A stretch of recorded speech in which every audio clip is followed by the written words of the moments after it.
Muito bem, pessoal, vamos falar agora sobre os artigos 181 a 183 do Código Penal, que tratam das disposições gerais sobre os crimes contra o patrimônio.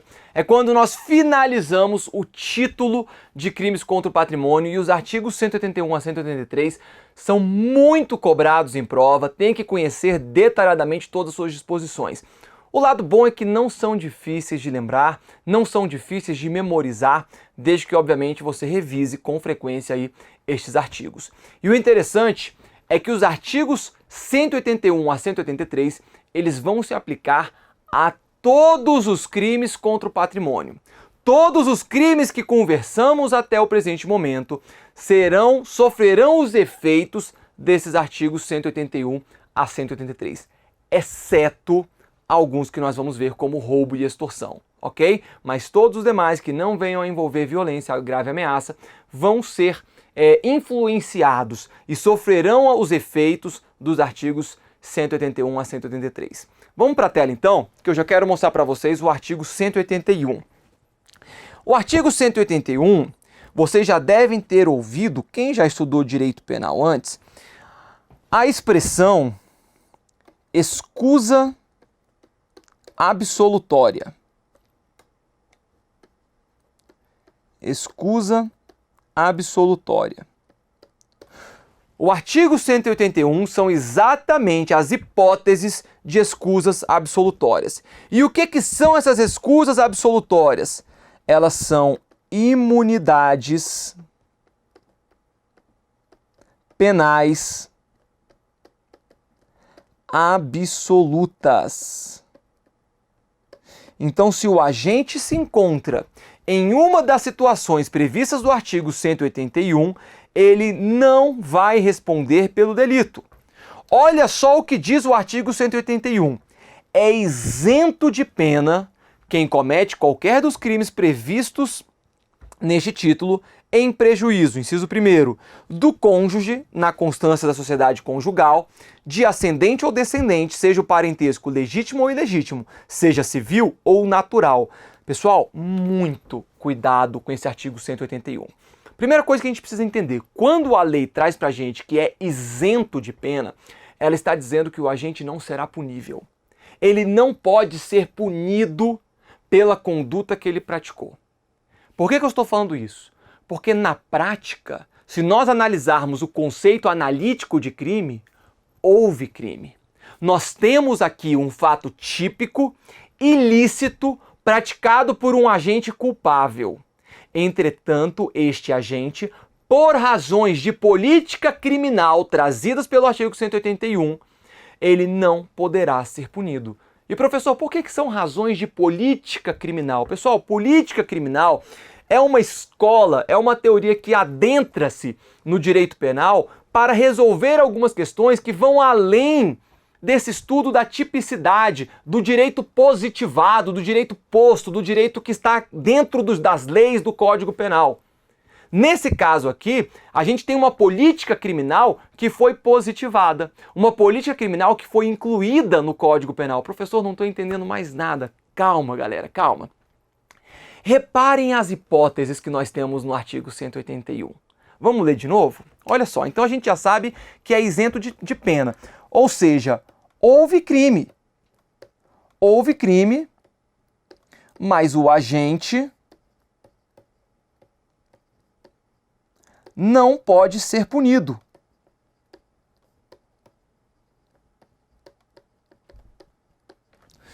É isento de pena quem comete qualquer dos crimes previstos neste título. Que título que nós estamos? No título de crimes contra o patrimônio.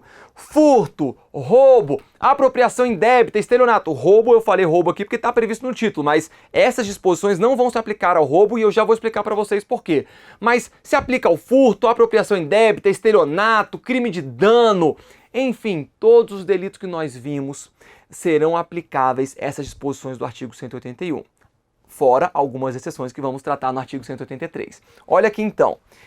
Em prejuízo, ou seja, quando o crime é praticado em prejuízo do cônjuge na constância da sociedade conjugal, ou em prejuízo de ascendente ou descendente, seja o parentesco legítimo ou ilegítimo, seja civil ou natural. Então, por que a gente fala de política criminal aqui? O legislador, ele teve o seguinte entendimento. Questões familiares podem vir a se resolver e devem ser resolvidas dentro da família. Não deve o direito penal, que é a última ratio, que é a última opção do direito, atuar punindo relações familiares. O direito não cabe ao direito penal fazer isso. Então vem a lei e traz algumas situações em que crimes patrimoniais são praticados entre familiares e diz, olha, nestas situações nós não vamos incidir. O direito penal não vai atuar quando houver crimes patrimoniais que ocorram na esfera familiar. Então, olha só a primeira delas. Do cônjuge na constância da sociedade conjugal. Ou seja, pessoal, olha isso. Se uma mulher, vamos pegar aqui o exemplo de uma mulher, depois eu até explico por que eu vou usar o exemplo de uma mulher, lá no final.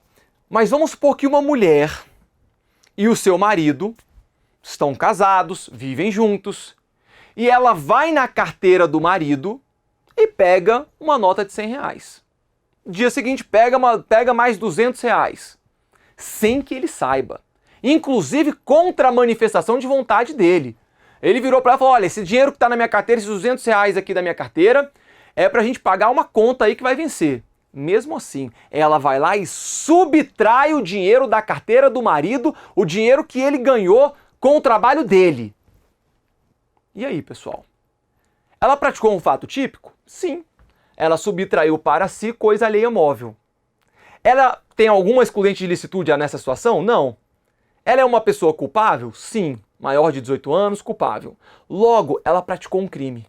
Entretanto, vem o Código Penal e fala, olha, não. Apesar dela ter praticado um crime, ela é isenta de pena. Ela não vai responder por crime algum, porque não há crime patrimonial praticado contra cônjuge na constância da sociedade conjugal. Eles eram casados. Então ela vai lá e pega esse dinheiro, simplesmente ela não pode ser punida por isso. Ok? Muita atenção, galera. Cônjuge, que fique bem assente isso daqui, na constância da sociedade conjugal, ou seja, durante o casamento. Não é depois do divórcio, não é antes, enquanto eles eram namorados, não. Cônjuge na constância da sociedade conjugal, ok? E aí, a gente tem que entrar num ponto que é muito questionado. E a união estável? E a união estável? Duas pessoas moram juntas há 15 anos. Esse mesmo exemplo que eu trouxe para vocês. A mulher e o seu marido, e ela vai lá e subtrai dinheiro da carteira dele. Estão casados não, moram juntos há 15 anos, têm filhos, vivem em união estável, claramente já reconhecida. E aí? Reparem, eles não são cônjuges, não estão na constância da sociedade conjugal, porque não são cônjuges, não são casados, mas vivem em união estável. Esta mulher que subtrai carteira do seu companheiro, eles vivem em união estável, ela deve ser responsabilizada pelo crime de furto ou não? Pessoal, temos aqui dois entendimentos, tá? No que tange a união estável. Para uma parcela da doutrina, não gera isenção de pena. Por que não gera isenção de pena? De acordo com essa doutrina, porque a lei é muito clara em citar o cônjuge, ou seja, casados, tá bom? E nós temos doutrinadores de nome aqui que adotam esse entendimento, tá? O Guilherme de Souza Nutti, Kleber Masson, entendem que não pode atribuir essa isenção de pena numa eventual união estável. Entretanto, existe outro entendimento doutrinário que vai falar, não, gera isenção de pena sim. Gera isenção de pena uma vez que o artigo 226 do Código Penal reconhece como família essa situação, tá bom? Uma vez que todos os votos do STF São no sentido de que a união estável vai ter os mesmos direitos daqueles que são casados. E além disso, se a gente considerar aqui que vai gerar isenção de pena para esta mulher que subtrai dinheiro da carteira do seu marido, nós estamos falando de uma eventual analogia in bonam partem, uma analogia que vai beneficiar o réu. E a analogia in bonam partem é admitida no Brasil. Pessoal, e aí? Qual dessas duas adotar na minha prova? Galera, muito difícil, porque os dois entendimentos continuam muito fortes, temos fortes doutrinadores nos dois sentidos. Entretanto, tem prevalecido o segundo entendimento. Tá bom? Tem prevalecido o segundo entendimento. Numa prova, eu marcaria este segundo entendimento, no sentido de que eventual crime patrimonial praticado entre pessoas que vivem em união estável, a pessoa vai poder se beneficiar dessa escusa absolutória. Tranquilo? Olha aqui, inciso segundo. Só vamos ver aqui rapidamente. Vamos ver inciso segundo, aí depois a gente vê aquela parte, aquela jurisprudência. Inciso segundo diz o seguinte. Pronto. É isento de pena quem comete qualquer dos crimes previstos neste título, em prejuízo de ascendente ou descendente, seja o parentesco legítimo ou ilegítimo, seja civil ou natural. Ou seja, qualquer crime patrimonial, crime contra o patrimônio que venha a ser praticado, filho contra pai, pai contra filho, neto contra avô, avô contra neto, qualquer situação em que haja um crime patrimonial praticado entre ascendentes e descendentes, haverá isenção de pena. Logo, vamos mudar agora a situação. O filho que furta dinheiro da carteira do seu pai não responde por este furto. Ainda que esse filho seja maior de idade, eu estou falando de um filho aqui de 20 anos de idade, que vai na carteira do seu pai sorrateiramente e aí pega R$1.000, vai no cofrinho da família e subtrai R$20.000 do cofrinho da família. Professor, mas isso é um absurdo, não é crime? É crime, mas ele está isento de pena. Ele não vai responder por este delito. E pessoal, muita atenção. Kleber Masson, inclusive, vai dizer que não há sequer interesse na instauração de inquérito policial. Diante da constatação, e são constatações óbvias de se fazer, você não precisa de uma dilatação probatória grande para você ver que um filho subtraiu do pai. Claro que tem que ter documento hábil, isso deve ser demonstrado por meio de documento hábil. Mas uma mera certidão de nascimento, você já vai saber que o filho subtraiu numerário do pai. E aí vem Kleber Masson e outros doutrinadores e falam, olha, nessas situações em que for reconhecida uma escusa absolutória, sequer há justa causa para a instauração de um inquérito policial. A polícia nada pode fazer, a polícia nada deve fazer, porque esta é a determinação da lei penal. Beleza, galera? Então, muita atenção aqui nessas hipóteses de escusas absolutórias do artigo 181 do Código Penal. Mas vamos além, porque a questão fala que, olha, de ascendente ou descendente, seja o parentesco legítimo, ou seja, o filho advindo do casamento, ilegítimo, aquele filho que antigamente era chamado de bastardo, que teve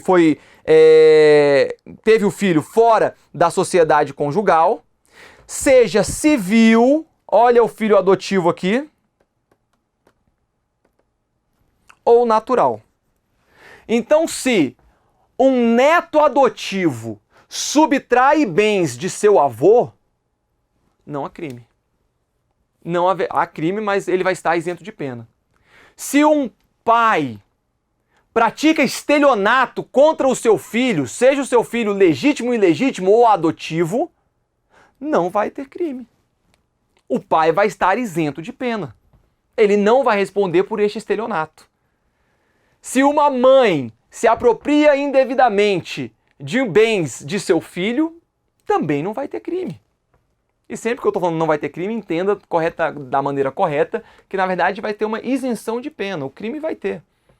Se a gente pegar o crime, o conceito analítico de crime, vai ter crime. Mas não vai poder ser punido este ou esta agente. Ok? Olha aqui a jurisprudência. A escusa absolutória prevista no artigo 181, inciso 2º, não tem nada de alínea B não, tá, gente? É o inciso 2º, essa daqui, de ascendente ou descendente, do Código Penal, que isenta de pena quem comete determinados delitos patrimoniais em prejuízo de ascendente ou descendente, civil ou natural, não se aplica ao parentesco por afinidade, devendo ser adotada uma interpretação restritiva da norma. Logo, eu estou aqui, tá bom? Tenho meu pai, tenho meu filho. Em relação a eles, se eu vier a praticar algum crime contra o patrimônio, contra bens patrimoniais deles, eu estarei isento de pena. Entretanto, vamos supor agora que eu pratique este delito contra, vou botar aqui, tem a minha esposa e tem o pai da minha esposa. Se eu praticar um furto contra bens do pai dela, ou seja, do meu sogro, eu vou responder por este crime. Se eu vier a praticar um delito contra, vamos supor que eu tenho um enteado, filho da minha esposa, e eu pratico algum crime contra o patrimônio em detrimento de bens deste enteado, reparem que ele não é meu filho, nem legítimo, nem ilegítimo, e nem por meio civil. Ele não é meu filho adotivo, ele é meu enteado. Se eu pratico um crime contra o patrimônio em detrimento de bens do meu sogro, da minha sogra, do genro, da nora, do cunhado, do enteado, da enteada, eu vou responder pelo crime. Ok? Muita atenção nessa jurisprudência do STJ, ela é bem clara que não se aplica a escusa absolutória ao parentesco por afinidade. Muito bem. Artigo 182 do Código Penal. Galera, se lá no artigo 181 nós falamos das escusas absolutórias, e tem que conhecer essa denominação, tá? Escusas absolutórias ou imunidades penais absolutas. Aqui no artigo 182, nós vamos tratar das imunidades, não são mais escusas absolutórias, são imunidades relativas ou processuais. No artigo 182, novamente o legislador ele vai proteger o núcleo familiar. Só que agora a relação não é tão próxima, não é entre marido e mulher, não é entre mulher e marido, não é entre pai, filho, neto, avô, ascendente e descendente. São relações um pouco mais distantes, mas que o Código Penal ainda assim entende que ele só deve atuar, o Código Penal, o direito penal só vai atuar havendo a representação da vítima. Nós vimos ao longo dos crimes contra o patrimônio que a ampla maioria dos crimes contra o patrimônio são crimes de ação penal pública incondicionada. Furto, roubo, o estelionato não é mais, o estelionato já é um crime de ação penal pública condicionada à representação, mas a apropriação indébita, a receptação, a maioria dos crimes contra o patrimônio são crimes de ação penal pública incondicionada. O que o artigo 182 fala é o seguinte, olha, nas situações apresentadas neste artigo, aqueles crimes que são de ação penal pública incondicionada passam a ser condicionadas à representação da vítima. Olha aqui. Somente se procede mediante representação, ou seja, passam a ser de ação penal pública condicionada à representação, se o crime previsto neste título, crime contra o patrimônio, é cometido em prejuízo, inciso 1º, do cônjuge desquitado ou judicialmente separado, do irmão, legítimo ou ilegítimo, de tio ou sobrinho com quem o agente coabita. Então, nessas três situações, crimes que eventualmente eram de ação penal pública incondicionada passam a ser de ação penal pública condicionada à representação. Professor, mas e aqueles crimes que já eram de ação penal pública condicionada, condicionada à representação, como por exemplo o estelionato, que é a regra do estelionato agora, posteriormente ao pacote anticrime, é um crime de ação penal pública condicionada à representação. Muito bem. Nestes casos, continua sendo de ação penal pública condicionada à representação. Simples assim. Ok? Professor, e naqueles casos que eram delitos de ação penal de iniciativa privada, como, por exemplo, dano simples? Vamos dizer aqui agora que um irmão pratica dano simples contra o seu irmão. E aí? Pessoal, continua sendo um crime de ação penal de iniciativa privada. O artigo 182, ele vai ter aplicação àqueles delitos que são de ação penal pública incondicionada e que nestas hipóteses específicas passarão a ser de ação penal pública condicionada à representação. É por isso que são imunidades relativas, imunidades processuais. Vai ter crime. Só que a persecução penal só vai se iniciar se houver a manifestação da vítima.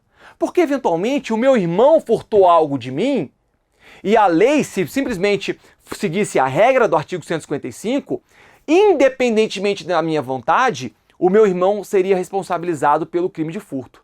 Entretanto, a lei fala, olha, houve um furto entre irmãos, mas é possível que o irmão que foi vítima, ele entenda que seja melhor que a coisa se resolva dentro da família e que não haja uma incidência do direito penal. Se eu, vítima, irmão vítima, entender dessa maneira e não representar contra meu irmão, ele não vai responder pelo crime de furto. Entretanto, se eu oferecer a representação, vai ser dado início à persecução penal e ele poderá ser responsabilizado por esse delito. Ok? Então, olha só, as situações que nós temos aqui agora especificamente, do cônjuge desquitado ou judicialmente separado. Pessoal, deixa eu pegar aqui uma tela, vou apagar aqui. Vou falar desta hipótese aqui do cônjuge desquitado. Vamos traçar uma linha do tempo, só para que fique bem claro essas situações dos cônjuges, até porque o artigo 181 fala também no inciso 1º dessa hipótese de cônjuge na constância da sociedade conjugal.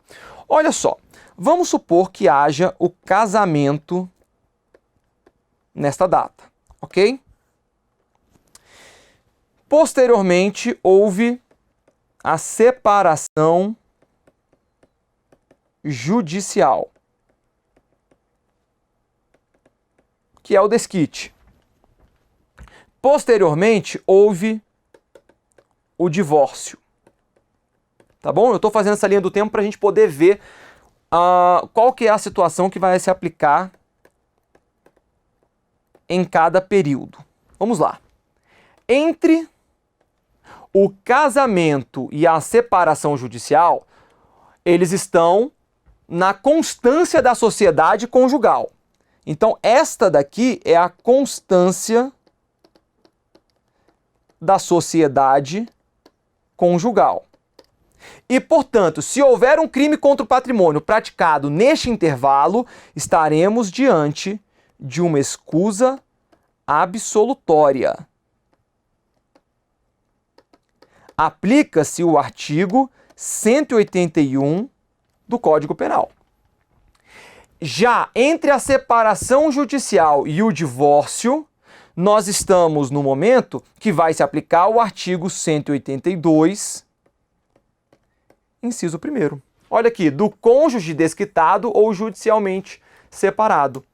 Então, se for entre a separação judicial e o divórcio, que venha a ser praticado um crime contra o patrimônio em detrimento, em prejuízo desse cônjuge, nós vamos estar diante de um crime de ação penal pública condicionada à representação. Entretanto, se este crime patrimonial vier a ser praticado após o divórcio ou mesmo antes do casamento, aí, pessoal, não tem o que conversar. Crime de ação penal pública incondicionada. Beleza? Deu para entender essa linha do tempo? Para a gente poder saber diferenciar as hipóteses do artigo 181, do 182 e saber que após o divórcio e antes do casamento não tem conversa, não se aplica nem o artigo 181 e nem o 182. Simplesmente o agente ou a agente será responsabilizado pelo delito. Vamos em frente. Do irmão legítimo ou ilegítimo. Pessoal, irmão aqui em qualquer hipótese, tá bom? Pode ser um irmão bilateral, filhos de mesma mãe e mesmo pai, irmãos unilaterais ou adotado. Ok? Em qualquer uma dessas hipóteses, havendo um crime patrimonial praticado por um irmão em detrimento de prejuízo, em prejuízo de outro irmão, o crime somente se procede mediante ação penal pública condicionada à representação. E terceira hipótese, de tio ou sobrinho com quem o agente coabita. Galera, atenção nessa hipótese, porque não é simplesmente se eu tenho um tio que subtrai bens que me pertençam, ele vai responder pelo delito. Crime de ação penal pública incondicionada. Não é simplesmente o fato de um tio praticar delito contra o sobrinho ou um sobrinho contra o tio que vai passar a ser de ação penal pública condicionada à representação. Não. Tem que ser um tio ou sobrinho que coabitam. E coabitar não é conviver. Não é aquele tio que você vê no Natal, que aquele tio que fica te enchendo o saco, não. É um tio ou sobrinho que coabitem, que residam sob o mesmo teto. Se eu resido na mesma casa que o meu tio, ou ele na minha casa, se a gente mora sob o mesmo teto e um crime patrimonial é praticado um contra o outro, nós vamos ter uma hipótese de ação penal pública condicionada à representação, ok? E detalhe, este crime patrimonial não precisa ser, obviamente, não precisa ser praticado dentro da residência, tá bom? Eu tenho um tio que mora lá na minha casa. E aí, certo dia, eu viajo e o meu, sei lá, eu deixo o meu carro no estacionamento do trabalho. Ele vai lá, pega a chave no meu quarto, vai até o estacionamento do meu trabalho, pega o veículo e foge com o veículo. Ele subtraiu o meu carro. Reparem que essa subtração não ocorreu dentro da residência onde a gente reside. Ainda assim, o crime será de ação penal pública condicionada à representação. Ele só vai responder por esse delito se eu autorizar, se eu oferecer a representação, ok?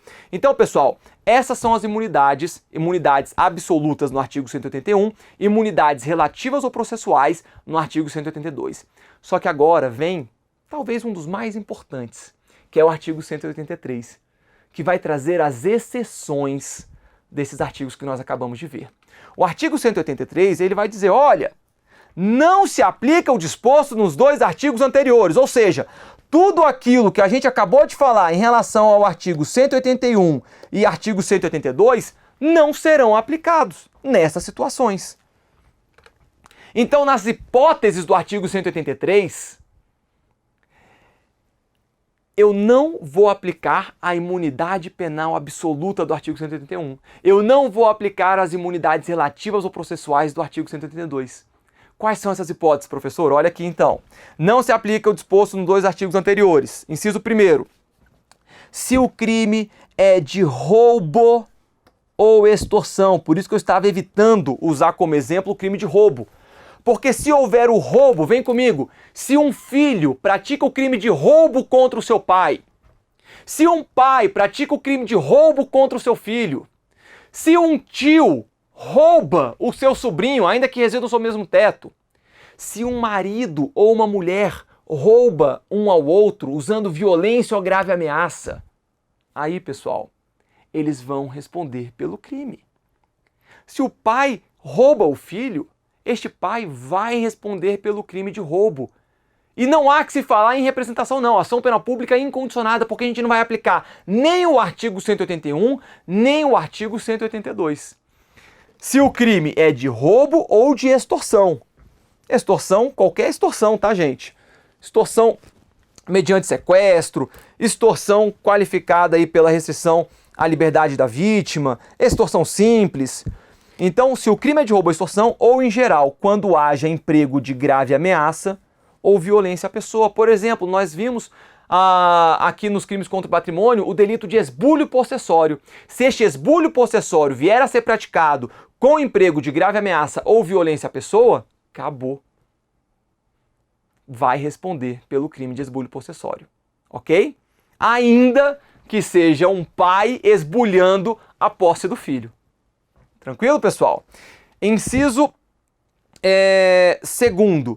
ao estranho que participa do crime. Essa daqui é campeã de cobrança em concurso público, tá? Vamos pegar aqui a situação. O filho subtrai bens do seu pai, ok? Entretanto, para praticar este delito, vamos falar furto não, vamos falar estelionato, tá bom? Vamos falar do crime de estelionato. Filho pratica estelionato contra o seu pai. Muito bem. Se um filho pratica estelionato contra o seu pai, nós vamos incidir o artigo 181, imunidade penal absoluta, escusa absolutória. Este filho não vai responder por crime algum. Não vai responder, ele vai estar isento de pena. Muito bem, mas vamos supor que para praticar esse estelionato, o filho contou com a ajuda de um amigo. Tá bom? Então o amigo e o filho atuaram em concurso de pessoas para praticar estelionato contra o pai. Muito bem. Como é que fica essa situação então, professor? Artigo 183, inciso 2º. Não se aplica ao estranho que participa do crime. Vocês concordam comigo que nós estamos diante de um crime contra o patrimônio, que é o estelionato, praticado por descendente contra seu ascendente, não é um crime que tem emprego de violência ou grave ameaça. Então, até aqui, nós podemos aplicar tranquilamente o artigo 181, a escusa absolutória, ao filho. Mas vem o artigo 183, inciso 2º, e fala, olha, os artigos 181 e 182 não se aplicam ao estranho que participa do crime. Como que fica essa situação então? Galera, simples. O filho está isento de pena, mas o amigo vai responder por estelionato. Desde que, obviamente, haja representação pelo pai, porque aqui nós estamos diante de um crime de ação penal pública condicionada à representação em regra. Ok? Então reparem nisso, o amigo responde pelo crime. O filho não responde, porque o filho está acobertado pela escusa absolutória do artigo 181, ok? Olha o inciso 3º. Não se aplica o disposto nos 2 artigos anteriores se o crime é praticado contra a pessoa com idade igual ou superior a 60 anos. Então, se o crime, seja qual for o delito, for praticado contra uma pessoa que tem idade igual ou superior a 60 anos, também não se aplica essa situação. Eu falei várias vezes aqui a situação do neto que subtrai bens do seu avô. Se um neto subtrai bens do seu avô, ele está acobertado pela imunidade absoluta, pela escusa absolutória do artigo 181? Sim. Entretanto, se este avô tiver 60 anos de idade ou mais, abraço. Acabou a imunidade absoluta. Então, para que um neto subtraia bens do seu avô e esteja acobertado por uma escusa absolutória, o seu avô não pode ter 60 anos de idade ou mais. Vamos além. Vamos pegar esse caso aqui, olha só. Olha só. Cadê? Nós temos aqui, vou usar o mesmo exemplo do inciso anterior, tá bom? O filho e o amigo praticando estelionato contra o pai. Mas vamos dizer agora que este pai tenha 60 anos de idade. O pai tem 60 anos de idade. E aí, professor, como é que fica? Opa! Acabou, galera. Acabou. Neste caso aqui, tanto o filho quanto o amigo vão responder por estelionato contra idoso, que é muito mais grave. Os dois vão responder por estelionato contra idoso. Continua sendo de ação penal pública condicionada à representação, porque para que o crime de estelionato seja de ação penal pública incondicionada em relação à idade da vítima, a vítima teria que ter 70 anos de idade. Tá bom? Mas aí eu já estou trazendo aquelas regras que nós vimos lá no artigo 171. Aqui o que interessa pra gente é saber que, como o pai agora tem 60 anos de idade, este delito sendo praticado contra um idoso, não se aplicam mais as escusas absolutórias e as imunidades relativas dos artigos 181 e 182, respectivamente. Ok? Tranquilo? Galera, vamos lá. Para a gente finalizar, eu quero tratar com vocês agora, voltar aqui nesse inciso 1º. Vem comigo aqui. Lá no início do bloco, quando eu falei sobre a mulher que subtrai bens do seu marido, e eu falei que eu ia explicar por que eu usei aquele exemplo, eu usei o exemplo da mulher subtraindo bens do seu marido e não do marido subtraindo bens da sua esposa, porque há uma polêmica, ok? Quando se trata da mulher subtraindo bens do marido, tranquilo. Ela está acobertada pela escusa absolutória que nós vimos no artigo 181. Entretanto, quando o marido subtrai bens da sua esposa, a gente vai ter uma polêmica. Para alguns doutrinadores, nós não podemos aplicar a escusa absolutória da sociedade conjugal, de quando um delito é praticado por um cônjuge em prejuízo de um cônjuge na constância da sociedade conjugal. Alguns doutrinadores vão falar, não, se por acaso tivermos uma mulher como vítima, nem é só a questão do homem como autor, mas se nós tivermos uma mulher como vítima na sociedade, na constância da sociedade conjugal, e aí poderia a gente imaginar também uma união estável, nós estamos diante de uma hipótese de aplicação de violência doméstica. Nós temos que aplicar a Lei Maria da Penha. Sabe por quê? Por que tem essa construção doutrinária? Porque a Lei Maria da Penha traz 5 formas de violência. Violência sexual, psicológica, moral, sexual, patrimonial. Para a Lei Maria da Penha, existe a violência patrimonial. E a Lei Maria da Penha vai ter como sujeito passivo a mulher. Olha aqui então, tá vendo o primeiro inciso do artigo 183, que fala, olha, não se aplica o disposto nos 2 artigos anteriores. Se o crime é de roubo ou de extorsão, ou em geral, quando haja emprego de grave ameaça, ou violência à pessoa.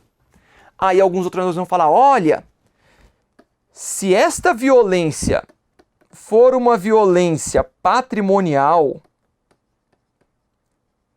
no âmbito da Lei Maria da Penha, Lei 11.340, nós temos que aplicar o inciso 1º do artigo 183.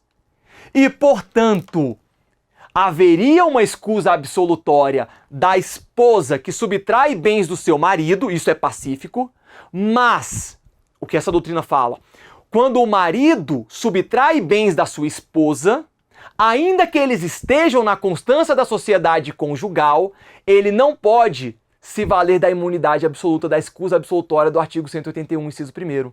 Porque ele estaria praticando uma violência patrimonial, e esta violência patrimonial é uma forma de violência. E aí nós teríamos que aplicar o artigo 183, inciso 1º. Pessoal, este entendimento obviamente não é pacífico. Na verdade, ele é muito questionado. E eu diria que a maioria da doutrina hoje considera ele errado, tá bom? Espero que as provas não cobrem isso numa prova objetiva, somente em prova discursiva que a gente vai saber argumentar. Mas se vier a cair numa prova objetiva, o meu conselho a vocês é marcar que o marido, se vier a subtrair bens da sua esposa na constância da sociedade conjugal, estaria sim acobertado pela escusa absolutória do artigo 181, ok? Eu falo isso porque percebo que a maior parte da doutrina tem tido esse entendimento e falo isso também em razão de um julgado do STJ de 2014, que é o único julgado que nós temos de 2014, já tem um tempinho, né, pessoal? Não é tão atual essa jurisprudência, entretanto, não houve novas decisões a respeito do tema desde então. Olha o que diz o STJ. O artigo 181, inciso 1º do Código Penal estabelece imunidade penal absoluta ao cônjuge que pratica crime patrimonial na constância do casamento. Ok. O advento da Lei Maria da Penha não é capaz de alterar tal entendimento, pois, embora tenha previsto a violência patrimonial como uma das que pode ser cometida no âmbito doméstico e familiar contra a mulher, a Lei Maria da Penha não revogou, quer expressa, quer tacitamente, o artigo 181 do Código Penal. Ok, ainda que você me diga que se trata de uma violência patrimonial, a Lei Maria da Penha não revogou o artigo 181, inciso 1º, no que concerne a suposto crime patrimonial praticado pelo marido contra sua esposa. Se este fosse o entendimento, se este fosse o objeto, a intenção da Lei Maria da Penha, que o tivesse feito, seja expressa ou tacitamente, e isso não aconteceu. O STJ continua. Ao se admitir que a Lei Maria da Penha derrogou a referida imunidade, se estaria diante de flagrante hipótese de violação ao princípio da isonomia, já que os crimes patrimoniais praticados pelo marido contra a mulher no âmbito doméstico e familiar poderiam ser processados e julgados, ao passo que a mulher que venha cometer o mesmo tipo de delito contra o marido estaria isento de pena. Então o STJ foi contra esta doutrina. E pessoal, de fato, violação ao princípio da isonomia. Quer dizer então que a mulher vai lá, subtrai dinheiro da carteira do marido. Ela está cobertada pela imunidade absoluta, pela escusa absolutória. O marido, que agora vai lá e subtrai dinheiro da carteira da mulher, são casados. Ele praticou uma violência patrimonial, logo, ele não está acobertado pela escusa absolutória. Não há isonomia neste tratamento. Este é o entendimento do STJ. Beleza? Então a minha sugestão, apesar de ser um tema polêmico, é seguir o entendimento de que a escusa absolutória lá do artigo 181, inciso 1º, quando crimes patrimoniais são praticados em detrimento, em prejuízo de cônjuge na constância da sociedade conjugal, vai se aplicar tanto à esposa, bem como ao esposo. Fechou? Galera, vamos parar por aqui. Próximo bloco, questões sobre esse tema. Até lá.